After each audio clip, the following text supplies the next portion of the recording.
You don't attract what you want, you attract what feels emotionally normal to receive. So if you keep attracting the same cycles in love, the same heartbreak, the same anxiety, the same emotionally unavailable people, those same feelings of needing to be chosen, it's not bad luck.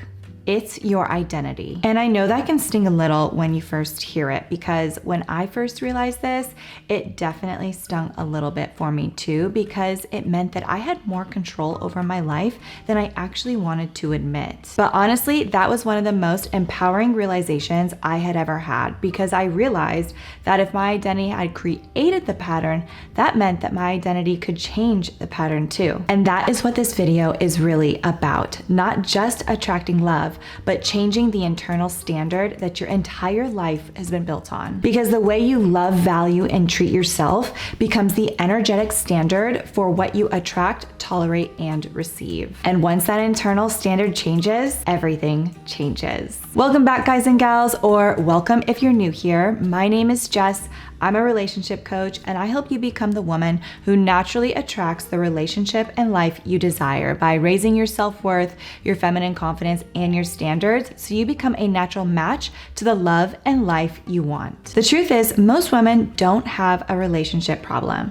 They have a self-concept problem that relationships expose. And once your identity shifts, your standards shift, your energy shifts, your relationship shifts, and honestly, your entire life begins to shift. So today we're talking about the mindset shift that changes everything. And yes, it's all about your identity. How the way you see yourself shapes what you attract, what you tolerate, what you feel emotionally safe to receive, and ultimately the kind of love and life you experience. And honestly, I know this at such a deep level because I was once the woman who was always trying to earn love and be chosen. I was hyper independent, I was overgiving, I was always people pleasing, putting my needs last, I was always trying to prove myself, always trying to be enough, and it really came off like I was needy, I was too attentive, I was desperate. There was nothing about that energy that made me attractive to that long-term love that I so desperately wanted at the time. I thought that if I could just be prettier, more successful, less emotional, more understanding, more impressive, then I'd finally be worth being chosen. But no matter how much I achieved externally, I still didn't feel secure internally. And that internal insecurity affected everything. Not just my relationships, but my standards, my confidence, my decisions, my energy, my business, my health, my wealth, my lifestyle, literally everything. Because your external reality mirrors your internal identity. And that's the shift that most people miss. But real quick, if while you're watching this, you realize that this is the deeper work that you need, I do offer one-to-one coaching and work with a small group of women at a time who are ready to become the woman who naturally attracts the love and life they want. So I will leave my book a call link for you in the description below so you can book a free relationship call with me. We can chat, see where you're at, see where you want to be, and see if we're a good fit to work together. So most women are trying to change their relationships without actually changing the identity that's creating them. They ask things like, how do I get him? Or how do I keep this relationship? How do I get him interested in me? Or how do I make him choose me? Or they keep just wishing for that emotionally available, secure, loyal, healthy, masculine provider man, and they keep striking out. Because in order to receive that love that you desire, you have to become the woman who can hold that kind of love. Because the way you treat yourself teaches others how to treat you. And that was one of the biggest mindset shifts I have ever had. So if you're constantly abandoning yourself to make someone else feel comfortable, you teach people that your needs come last. If you ignore your intuition every time something feels off, then you teach yourself not to trust your own voice, which basically means that your voice isn't valuable. If you tolerate inconsistency and call it being patient, you normalize receiving less than you deserve. And if you're constantly over-functioning, over-explaining, over-giving, and over-accommodating, you're reinforcing the identity of a woman who believes she has to earn love. Your identity is reinforced daily, and your internal standard becomes your external reality. And not because the universe is trying to punish you, but because your identity shapes your behavior, your standards, your emotional patterns, your decisions, what feels familiar, what feels safe, and what you unconsciously tolerate. And honestly, this applies to everything in your life: relationships, friendships, business, money, lifestyle. The woman who settles in love usually settles in other areas of her life as well, because your identity touches every single part of your life. Now, I want to talk to you about something that used to sound a little woo-woo to me until I started learning more about neuroscience, physiology, and physics. So your body is electrical in nature. Your brain communicates through electrical impulses, and your heart generates an electromagnetic field. Your nervous system is constantly sending signals throughout your body, and according to physics, electrical currents create this magnetic field, which means your body is constantly emitting energy. So you know those photos where they have the outline of the person and there's this aura kind of around them. That is your electromagnetic field. Now, just to be clear here, I am not saying that you magically manifest this amazing life by saying affirmations in the mirror 3 times a day. What I am saying is that your internal state affects your physiology, your behavior, your perceptions, your emotional reactions, your decision making, your presence, and how people experience you. Research around the heart-brain connection shows that our emotional states affect the coherence of our body. So when you're constantly living in a state of stress or fear or hypervigilance or scarcity, insecurity, or emotional chaos, your system becomes incoherent.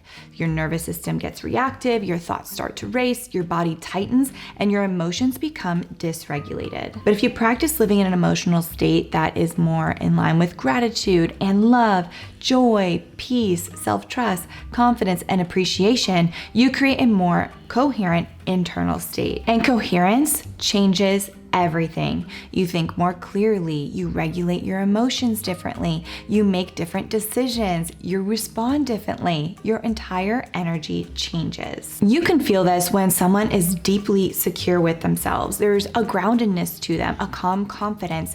They're not chasing, they're not trying to force, they're not desperate, they're not trying to seek any kind of validation. And because of that, when they walk into a room, you feel the energy change, and they are extremely magnetic. They command attention. And this is not because they're pretending to be confident. This is because their internal state is congruent. On the other side of that, if someone with desperate energy walks into the room, someone who needs this validation, they carry a completely different signal.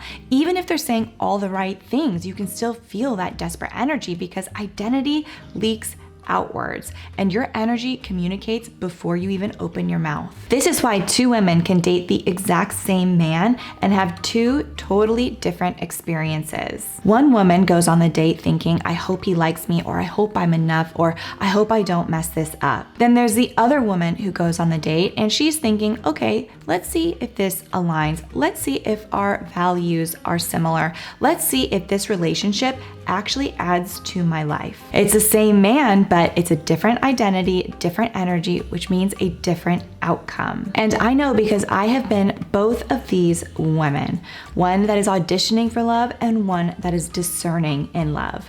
And you see, this is where neuroscience becomes really important, because your brain is constantly looking for evidence to confirm what you already believe about yourself. This is called confirmation bias. So if your identity says, I'm hard to love, then your brain will look for proof to prove that.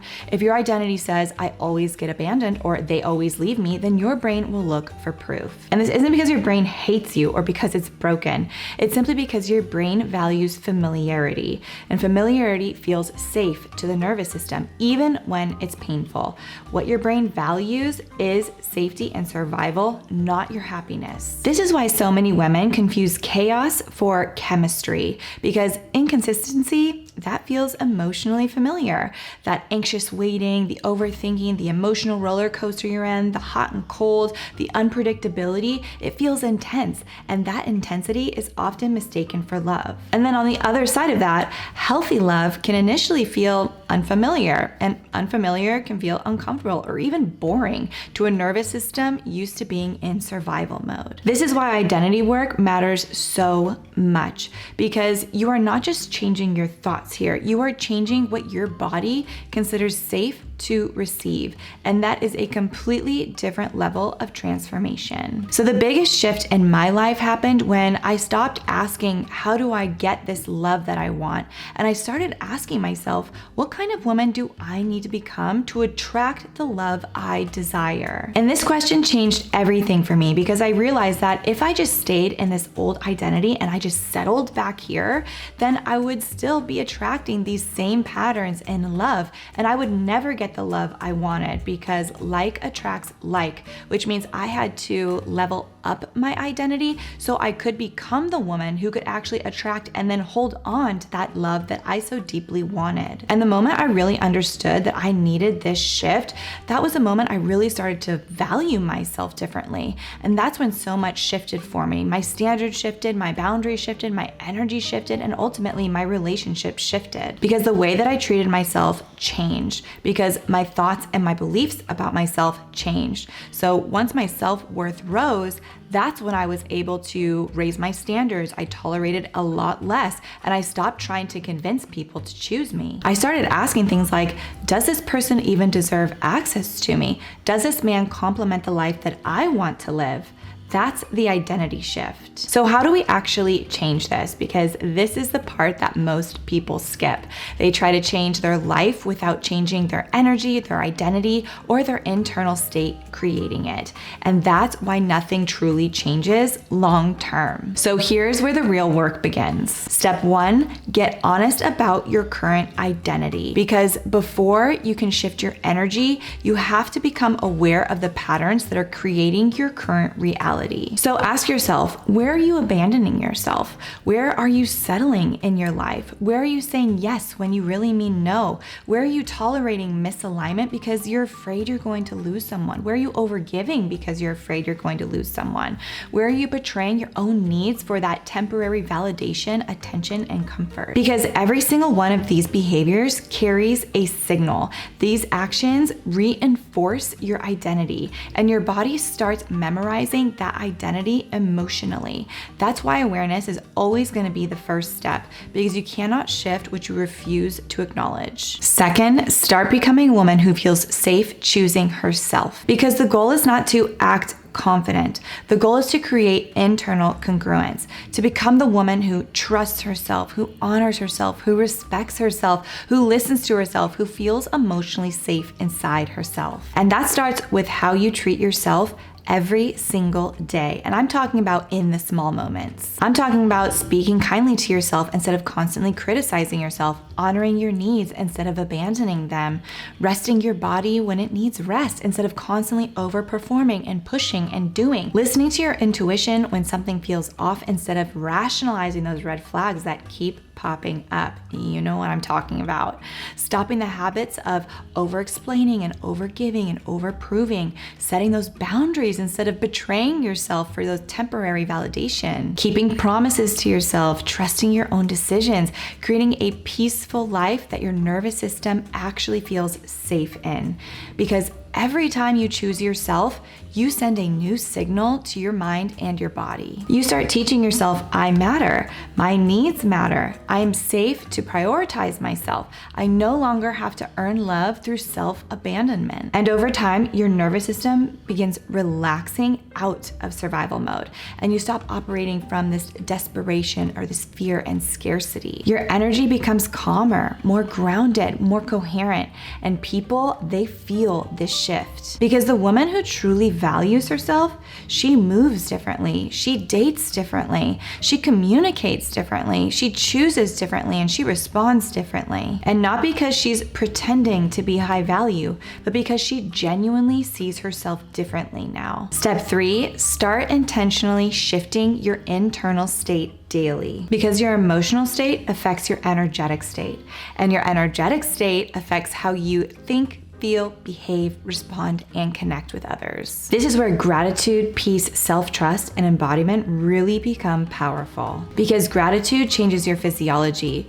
Peace changes your nervous system, self-respect changes your decisions, and presence changes your energy. And over time, your body starts learning, this is safe now. This is who we are now. That's the real work, making this new version of you emotionally familiar, not just intellectually understood, embodied, because you cannot create a new reality while emotionally living in your old identity. And every single time you hold a boundary or choose peace over chaos, you stop chasing validation, you trust your intuition, you walk away from any misalignment, you honor your standards, or you choose yourself instead of abandoning your needs, you strengthen the identity because your brain starts gathering evidence to prove that this is true. This is also when your nervous system starts adapting and your energy becomes more coherent. And eventually, the new version of you, it stops feeling forced or not like you, and it just starts feeling so natural to be the new you. And that's how identity shifts become permanent. And it doesn't happen overnight. It happens through consistency, through emotional repetition, through embodiment, through living as the woman you are becoming before your external reality fully catches up. This is how you show your brain the evidence it needs that you are becoming the woman who attracts the love she wants. And once this shift happens inside of you, oh girl, you feel it, because your energy, it completely changes. And naturally, your relationships change too, because you're no longer a match for less than you deserve. You stop asking, how do I get the love I want? And you start asking, who do I need to become to receive the love I desire? That puts the power back in your hands, and that gives you full control over your reality, because you do not attract what you want. You attract who you are being. You attract what feels emotionally normal to receive. And the work is making the new version of you familiar. All right, that's it for this video. If this resonated with you, please like and subscribe so you don't miss what's coming next. And if you found this helpful, please share with a woman who you think may need to hear this today. And if at any point you realize that you want to go deeper in this work and you don't want to do it alone, I do offer one-to-one coaching and work with a small group of women at a time. I will leave my book a call link below. So if you are ready to become the woman who naturally attracts the relationship and life you desire, go ahead and book a free relationship call with me. We'll chat, see where you're at, see where you want to be, and see if we're a good fit to work together. All right, you guys, remember, self-love isn't optional. It's a foundation for the relationship and life you desire. I'll see you in the next one.